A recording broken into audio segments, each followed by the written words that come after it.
I don't think that Zoom exists for you to frustrate people. Okay, so I'm not gonna be able to test it though. Okay, but it's recording.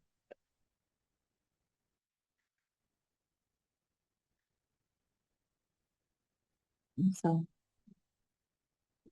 Yeah, okay, well, we'll go with that. All right. All right, thank you. Live streaming. It's always something, a new thing every time. So welcome, it's time to get started on the 25-26 budget preparation. And since everybody's been on the budget committee before, I was hoping that we would just take a brief time tonight to just reiterate what budget committee goals and responsibilities are, get started on the process, and hopefully be out of here by 7, just to keep everybody moving.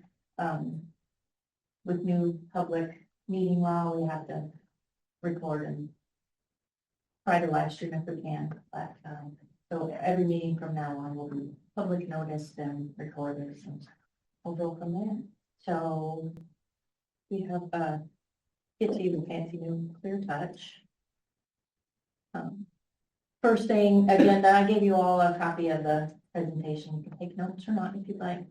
Same sort of agenda we've had in the past. I don't know that we need to do introductions. Everybody remember everybody? Your names. I'm Ryan. Oh, Craig. Shelley, Kim, Alex, Whereas, Aaron, Susan, Jennifer. Good to go. That was easy. And we'll just roll through the presentation. We're missing a couple of the board members tonight, so we'll just get them up to date after the fact with all the information. And remember that this is the information session. No decisions or deliberations are made. We can't talk about actual budget numbers for the coming year. We can talk about current year actuals and how the year is going. But until we have our official legally published noticed meeting for the next school year, we can't discuss actual budget numbers or even budget law. We had our budget calendar presented to the board in January and they adopted it. So I'm hoping that all these dates work for the most part. We usually have the 2 work sessions.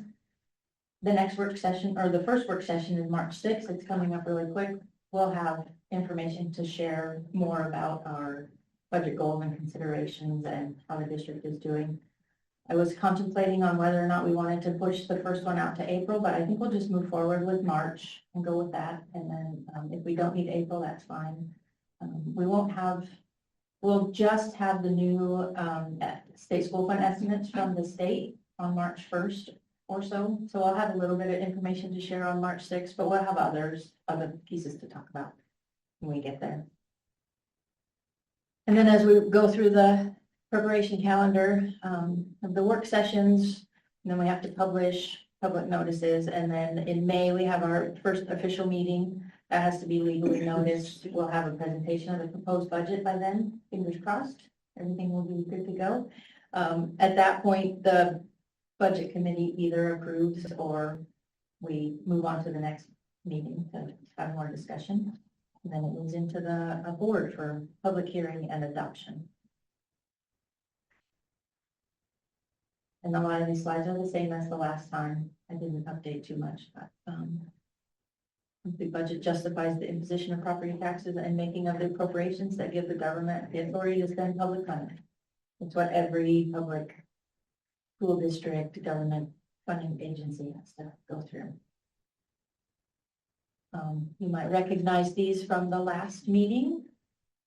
A list of the do's and don'ts that the budget committee, people on the budget committee can do. The budget committee receives the budget document, here's the budget message, holds public meetings, considers public comment, discuss and revise the budget as needed, and approves the budget and approves the property tax rate. But they cannot set salaries or employee contracts, staffing levels, organizational structure. They don't decide whether or not a program or service could be provided, but they can give input on goals and strategies for the district. And can't alter the goals, but obviously give input and discussion and talk about the direction that the district is going and using the budget accordingly. And remember, everybody on the budget committee has equal say. The board doesn't have any, doesn't outweigh public, citizen board members as well. And we kind of glossed over this already, but topics of discussion that we can talk about before the first official meeting. Roles and responsibilities, organization of the group, current year financial pieces where we're at now. We can talk about what's already been set by the governor's budget where it's at. But we can't talk about any real strategy for what we're gonna put in the budget for next year yet.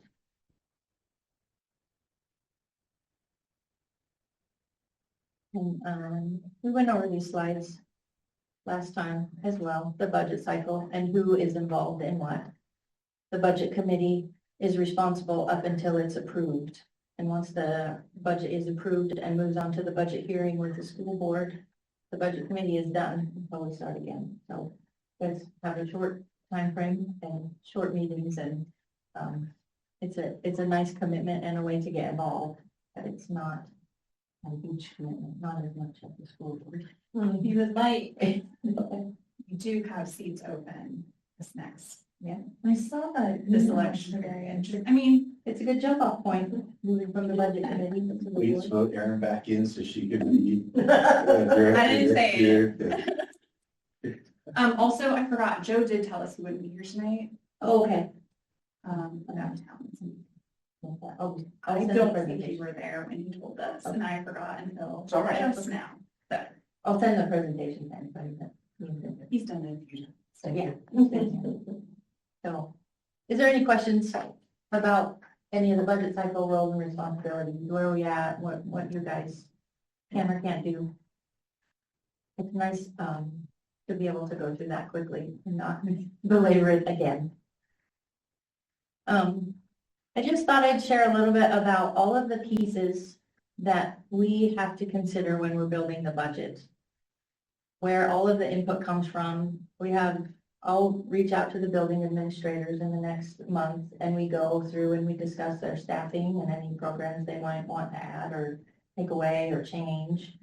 We sit in administrator meetings and talk. All the facilities and technology directors, they come together and we talk about their capital budget. So that's one piece of it. We have our debt service, our bonds that we have to make sure are put in there to pay, both our first pension bond and our capital bonds that we are still paying on. That has to be in there.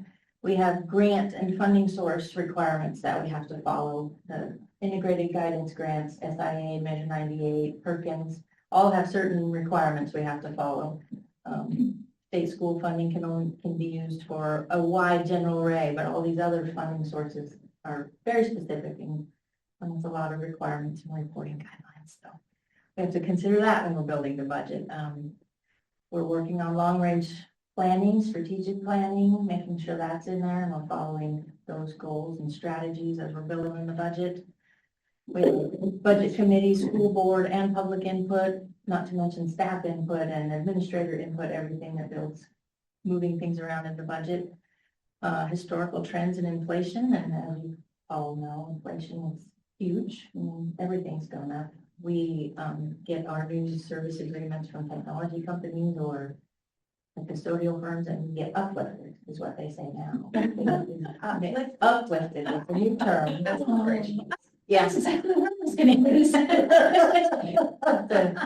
Makes you feel good. And that's how you've been uplifted. You're 3 to 10%. Yes. Until you write a check. Yeah. And then one of the last pieces, you have to follow all the state Oregon budget law requirements as you build the budget and go through the process. So lots of pieces that all have to come together at once. I updated the links, and when I'll send you an electronic copy of the presentation. There's links, the adopted budget for this year is in there. I have the handbook that I handed out last year, the OSBA Budget Committee Handbook. If anybody wants a paper copy that doesn't already have one, I have it there. It's the same as before. I have some paper copies of the 24-25 adopted budget. If anybody wants one, you can get one already. One of the things that I wanted to share is the local budget law training and resources. The Department of Revenue has both in-person and online Oregon budget law trainings that anyone can attend. You don't have to be part of a budget committee or employee of a state agency or anything. So the in-person ones have, it's a full day, or they have 3 online sessions where they break it apart into budget preparation, adopting the budget, and what happens after the budget and unique changes. So if you want to click on that link and go in there, I signed up for all 3 just in case there's new information. I don't know that I'll make all 3 sessions, but it could be helpful if you have more questions about why we have to do things a certain way. Just following Oregon budget law. And then the top 2 links are the same manuals. The local budgeting manual is, the top one, I think is 100 and some pages. The second one is about 20. Condensed version. Take the Cliff Notes version if you want. And that was about it. So I went through that super fast. If you have any questions on policies, procedure, roles, and responsibilities, we can go back that. But I thought I would share some information about this current year. When we budgeted for 24-25, we were basing it off of the enrollment that we had in 23-24. That was high. We were surprised. We had more kids than we thought. And we expected 24-25 to be similar. We sent our estimate to ODE at a little bit less than what 23-24 was, but still high for what we were used to. And turns out this year we're lower. We estimated that we would be around 1,675 ADMR, which is average daily membership, just regular attenders. And we're actually around 1614, 1619 right now, so it was quite a bit less. So there will be an adjustment. We haven't gotten that adjustment. ODE has not recalculated. We've told them what our new estimate was. We could tell them in October and November and update it. And if they get enough from around the state making changes, they will do a recalculation. But they didn't feel like that was necessary this year. They didn't have enough change across the state. So they won't do a new recalculation until this month. So we don't know exactly what our new state school fund estimate is, but I've done some rough calculations. Our local revenue will be higher than what I estimated. The common school fund came in higher. We got our first payment for that, and it's always we get half in early spring and half right at the end of the school year. That one's higher. But remember, the local revenue amounts offset what we get for state school fund in the long run. Our transportation costs are a little higher. That plays into the state school fund calculation. So overall, I think we'll see a decrease of about $200,000 in state school fund revenue.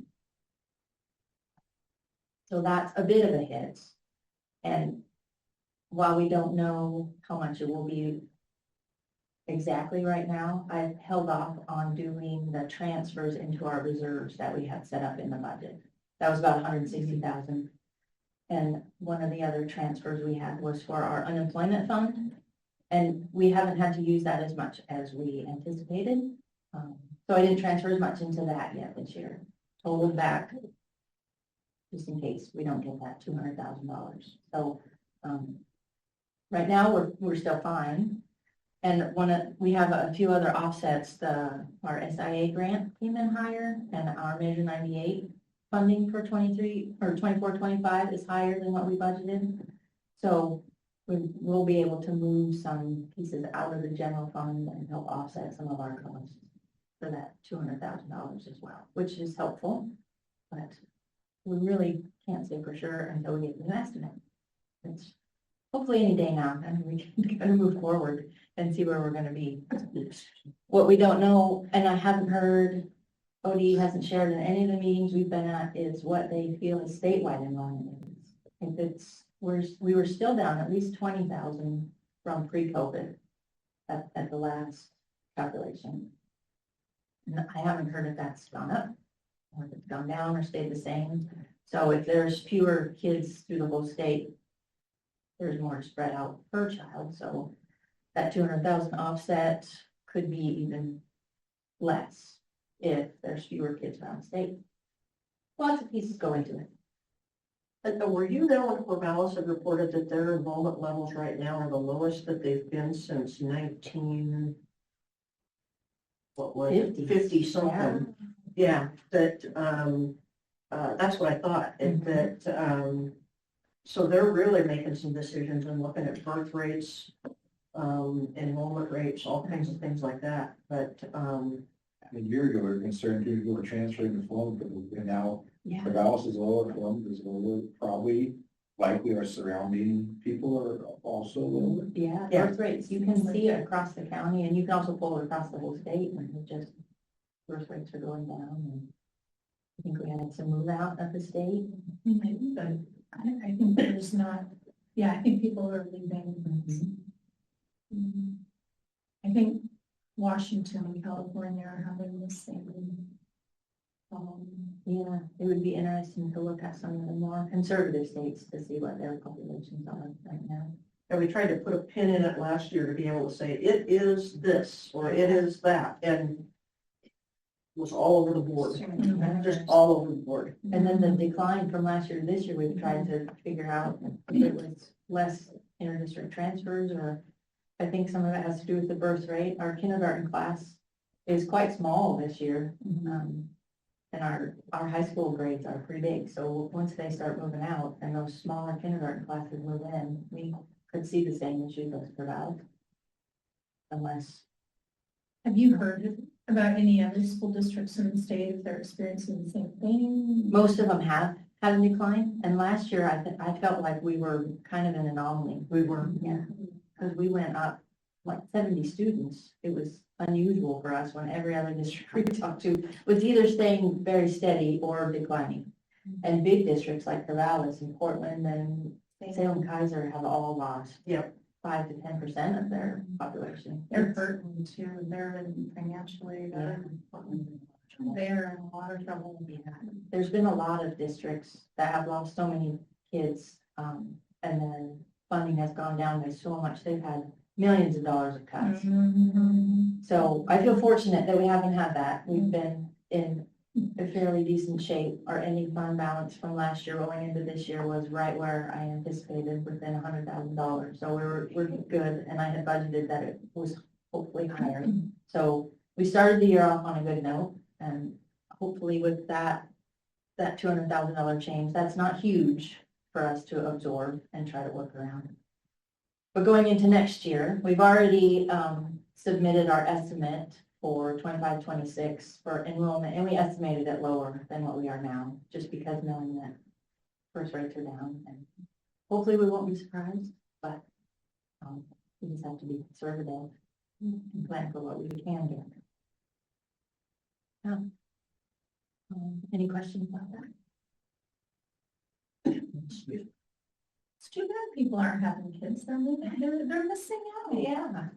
Well, this year's and next year's kindergartners were 2020 and 2021 births. So a little thing happened where people didn't necessarily want to be going to the hospital to have babies. And so, yeah, birth rate decline is a real thing, as opposed to COVID a couple of years. And then there was a big spike in 2022, I think it was. So There could be, 2027 might be yeah, some, busy kindergartens. Yeah. One of those years, I was working at the hospital system at that point, and we used to see the first baby of the year within the first couple of days of the new year, especially the coast, like we wouldn't always be on the first day. One of them was like 2 weeks into the year, which was almost unheard, like nobody could remember ever having gone that far into the year, so. a long time without it. Yeah, everybody's like, is the baby here yet? Because they deliver like a gift basket and like two photos and, yeah. a long time for people to be on standby. Yeah. Great joke. She was like, I'm ready, my camera's charged. Don't put anything perishable in the goodie basket. Yeah. I just updated this was in last year's presentation. This is just our current state school fund estimate. You probably can't read it in your printout, and it's hard to read on here, but this was just our initial estimate that we went off for budgeting purposes. And if you notice, the ADMW, we're, right, what we have it budgeted on now is the 1997, which is the weighted ADMW, which includes all of the weighting for special ed students and EL, and there's a few other categories. And that was based on the 1,675 students. Since we're going to go down to around 1,615 with our new numbers, we'll go back to the extended ADMW for the calculation for our state school funding for this year. It won't drop below that, which is good. They did that so everything would be kind of even for districts that had huge fluctuations.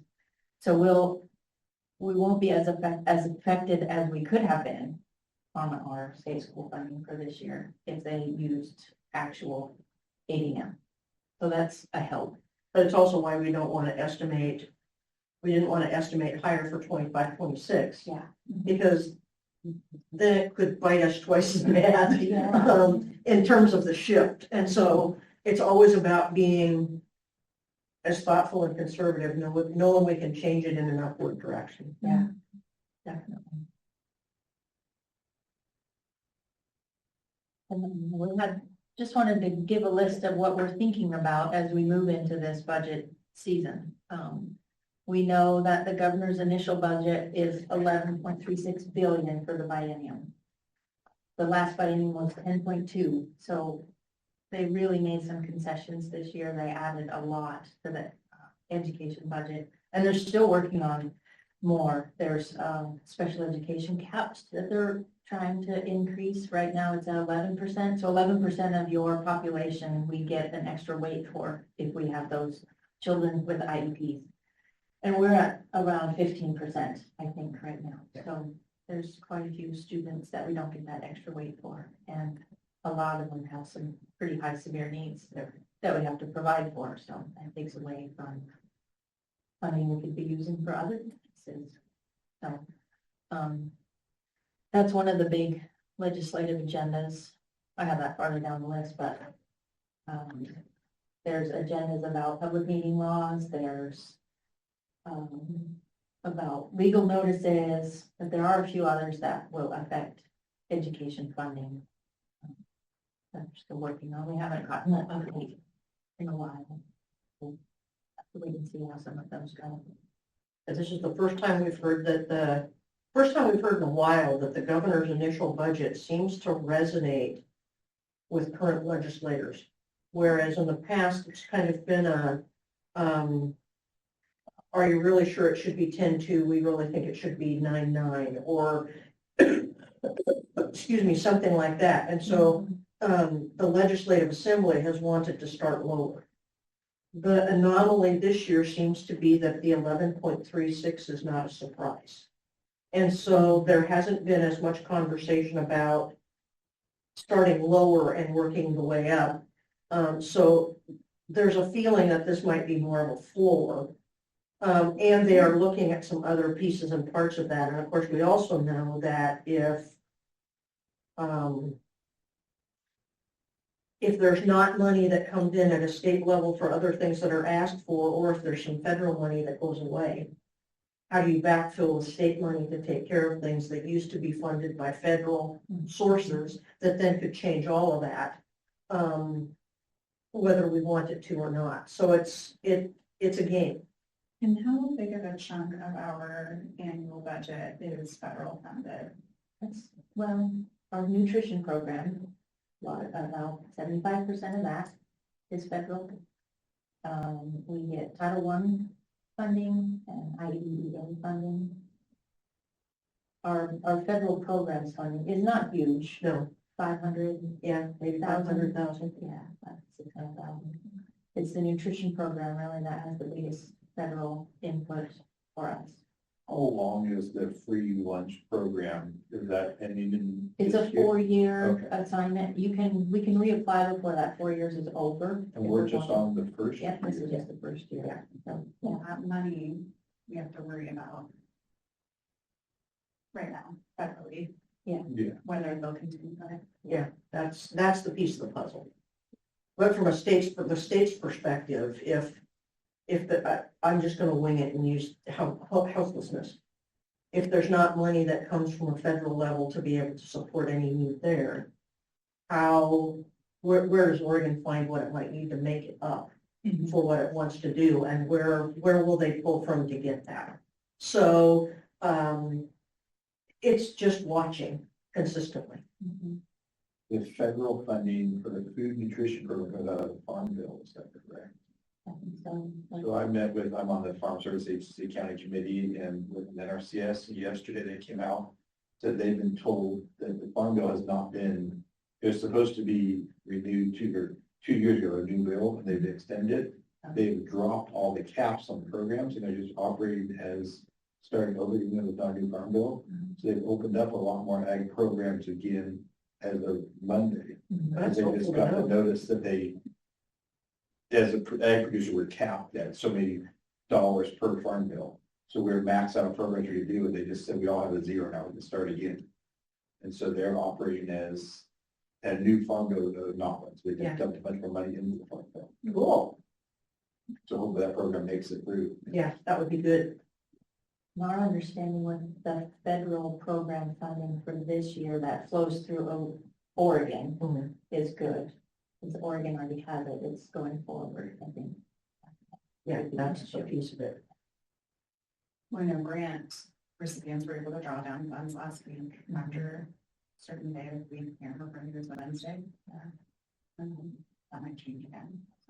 And remember ESSER, that was all federal. We don't have that anymore. That was a big chunk of federal funding in the past.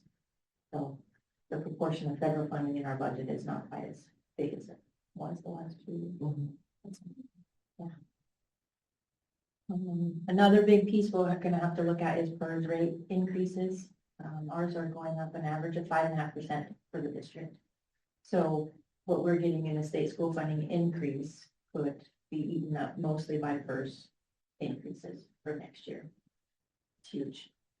And then in 27, our side account for PERS expires, and that has helped to reduce our PERS rates over the years from, it's been a help, but it's getting to the point where it's not going to be helpful as an offset for our PERS rates for these last couple of years. It doesn't make much of a difference. And then after 27, we'll go back to the regular rate, but anybody that doesn't have a side account pays right now. So that side account it was a bond that we bought into, and we're making payments against it. But the payments we're making against it are less than what we would have been paying if we were paying the regular rate. But going forward, because of the economy at the moment, there's not a huge recommendation to go out for a new side account yet. We'll have to keep our eyes on that, and the PERS, Piper Sandler, who works with us on our PERS information, they're in tune with it all and are helping districts navigate that scenario to see where we're gonna go in the future for PERS. The rates are just gonna keep going up for a while until the unfunded liability gets paid out. And that's gonna be a while. Yeah. Some more pieces. We have the increased student needs. We talked about being at the 15% for our spend, and a lot of those kids have very high needs. And not just the IEP students, there's behavior needs, there's a lot of extra support that we're having to give out there for students. We increased our special ed teacher pool this year. We have a 1.5 extra FTE of our special ed license group. And they just need more, they need more help. We'll have to consider that going into, finishing out this year, going into next year. We have curriculum purchases that we need to make. There's a regular cycle, and that's just a given we have to do. Facility planning, we have some big space considerations that we have to think about, and our long-range facility plan, we'll be able to bond in 2030, so we need to start that process now to be able to be ready for when we go out. We pay off a big chunk of it in 2027, and then we still have 3 years of smaller amounts to pay off until then. But we can start the process and be ready to go in 2030. So, we're meeting as admin groups and putting together some committees and talking about where we need to go and look at and how we're going to be able to spend that bond money that we will get. Doesn't go as far as it used to. Right, that's the big, Money does. Yeah. that's the big piece of it is with the amount that we can bond. If we were to want to build a new school, would the community support that much in a bond? You know, I mean, so those are the things that we have to realistically think about, and getting into the planning process or the thought process of that now.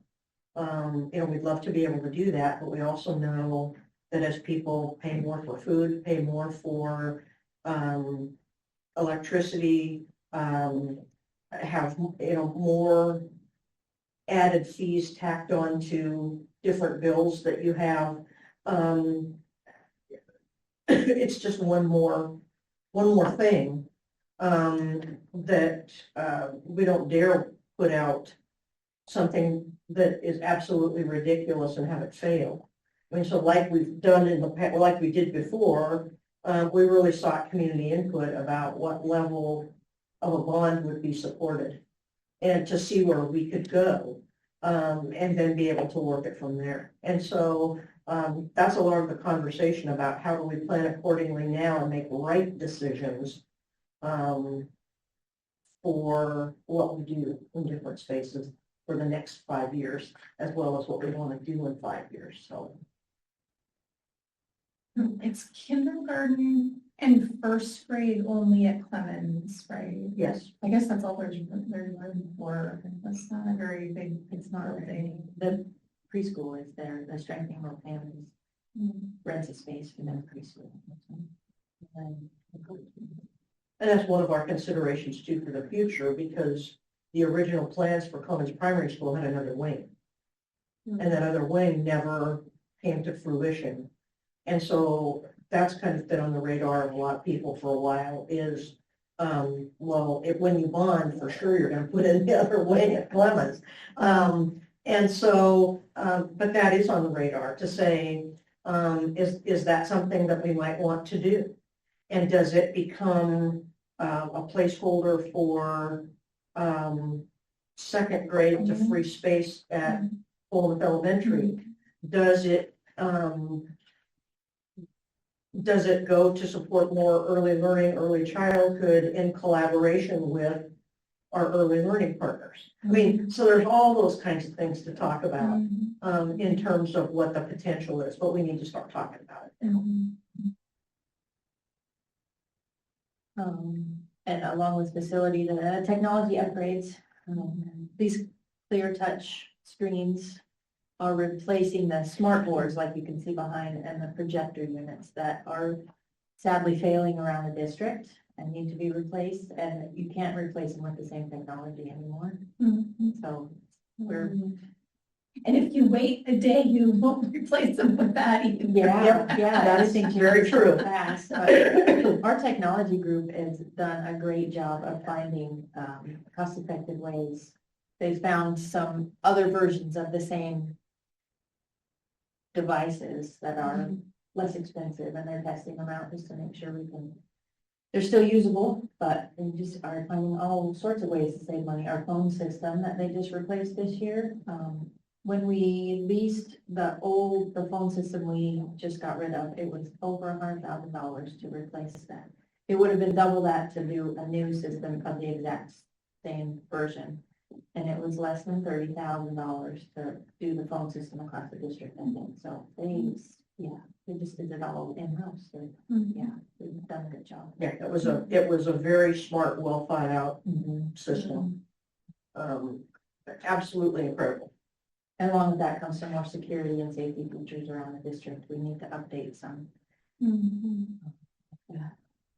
systems at the elementary schools, some security systems. There's, everything becomes obsolete. So, that can, Quickly. yeah.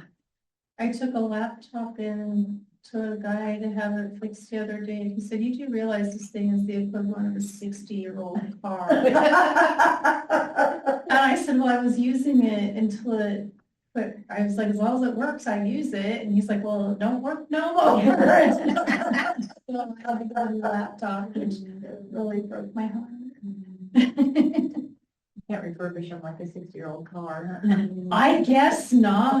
The guy's like, No use OEM it parts as for a 12-year-old laptop. somebody use it as a paperweight. It's like, now you're just hurting my feelings. Probably hold a lot of paper down. I'm guessing it's pretty heavy. Self-defense. Yeah, right. Should have hit him with it, actually. There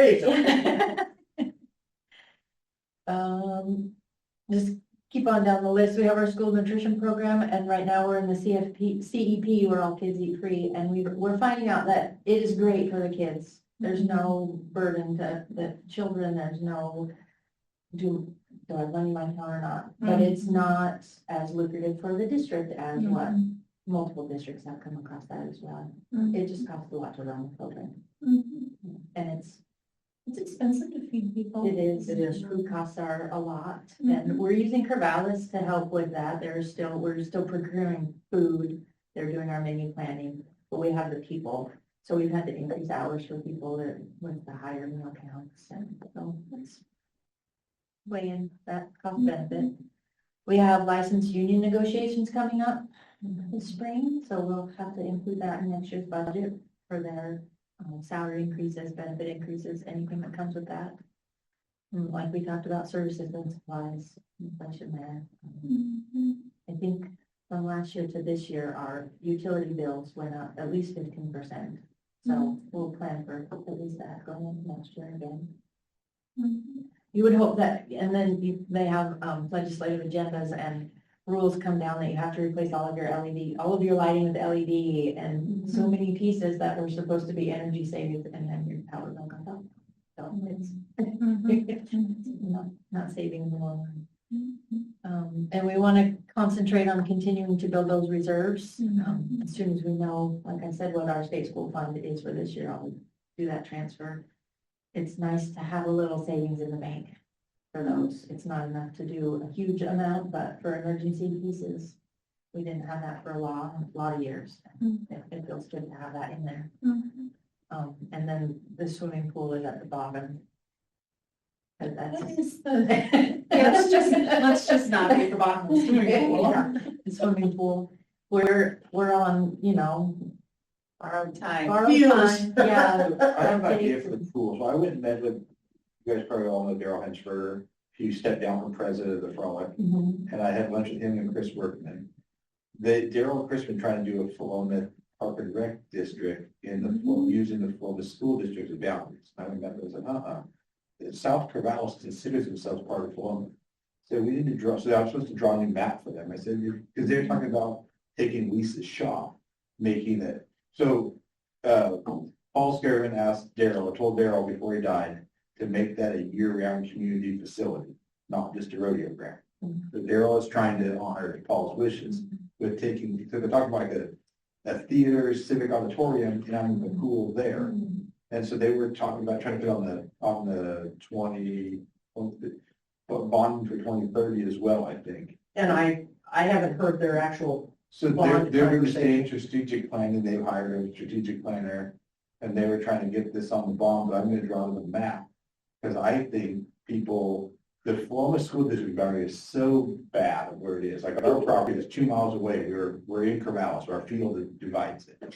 Chapel Road. I don't know who came up is- with that. Yeah. I know it. There's just people out on Decker Road, Yes. all the way to Greenberry Road, they would all support, or a lot of the people that are my age that have kids in school would support a Philomath Park and Rec, because they're not gonna take their kids to a park or a place in Corvallis, they come here. We just have to make sure it doesn't overlap the Corvallis recreational district, because otherwise the people there would be And taxed for. both. most of that in Corvallis is the city limits and not the Yeah.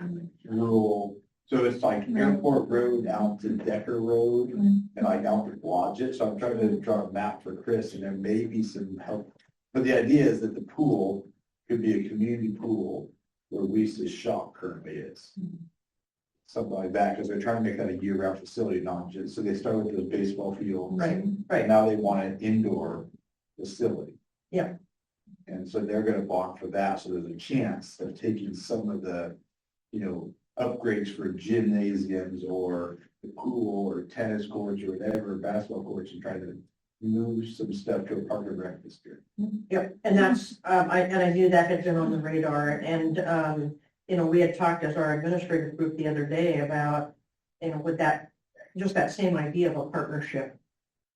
So just like we would talk about if our early learning friends would want to do something in terms of an early learning, would we also be in partnership to be able to look at, you know, what space is available, where we might be able to put an additional gym or a theater facility or something like that. So we also know that, well, we don't know entirely the status of Osborne Aquatic Center. I was Well, about to ask. I have heard that right now it's gonna take a lot of time and a lot of money. I can probably give you a little bit of information. Okay. Sarah works there. Right now, it's completely closed. It's because of the roof. It's got structural issues. They are training and ramping back up to reopen the outdoor pools in February. Okay, And those will be open through August, so 6 months. On the 6-month mark, so end of August, they're shutting everything down, everyone's out, and then they're gonna go fix the roof. okay. And so that's gonna happen through the fall and winter. And I think hopefully then the plan is reopen the whole facility. again. That's good, because that is much more hopeful than what I had heard probably 3 weeks ago. But, you know, a lot changes and a lot happens. We have absorbed a number of Corvallis swimmers. We've got Corvallis High School swim team practicing here. We've already been asked if we would take them back next year if that needed to be the case. And, you know, we also know with our pool being on its kind of last leg too, the other piece that we know when you think about bonding that we want to put in there is it costs to decommission a pool. Yes. And so we're saying we better plan for that. Venue CTE class. Yeah, to be able to do that. How So, to decommission a pool, concrete, Yeah, plumbing, there you go. electrical. How about a tractor and some dirt? it'd be nice if we could, so. So, question about the pool and the, a possible recreation district. Can the existing pool be part of a Parks and Rec district or not because it's in the high school? It could, but the consideration right now is, it's not got a lot of life left. Right. But could it be? Yeah, Okay, because that's, okay. I'm trying to think So is if it- it was Lebanon or Albany, that theirs is a community pool and funded I think through, Lebanon's is. I think Lebanon's yeah, through, also. it's funded through a Parks and Rec. It was just Okay. never set up that way here. Okay, so this pool, when you say, do you mean like it is beyond repair? Yes, Oh, yeah. Yeah. Okay, so it has to be shut down and start over somewhere else. yeah, we're just using it until it Okay. decides to, I mean, it's probably given us, what, 5-6 years more than we anticipated it would. Okay, I didn't realize generous. I think it's more like 15 or 20. I know. I feel like it felt like that when I was on board. in high school. Yeah, so it's, I didn't go to high school, I so I didn't don't know. realize it was beyond repair. There's some restrictions on what we can do to upgrade it because of That's the really coding restrictions Yeah. for the deck size around it. We can't do major upgrades without making it everything bigger, and we can't do that because of. We delete like a percentage of the original structure. Right, and it's like a lot of. Yeah, like percent. grandfather Most of payment, it. and, yeah, we had that assessment done, and it was millions to get it. Yeah. When was that pool put in? 60s. That's what I thought. No, I didn't realize that. I thought if we just poured a bunch of money in it, we could save it. I guess we had $1 million for it. Well, that was, you know, there was money that had come, and it was really our money from the Benton Community Foundation when Melissa Goff was superintendent, and that money actually went back to the Benton Community Foundation because the work that they anticipated being able to do, nobody would touch it. Mhm. I was there then, I remember that. Yeah, so there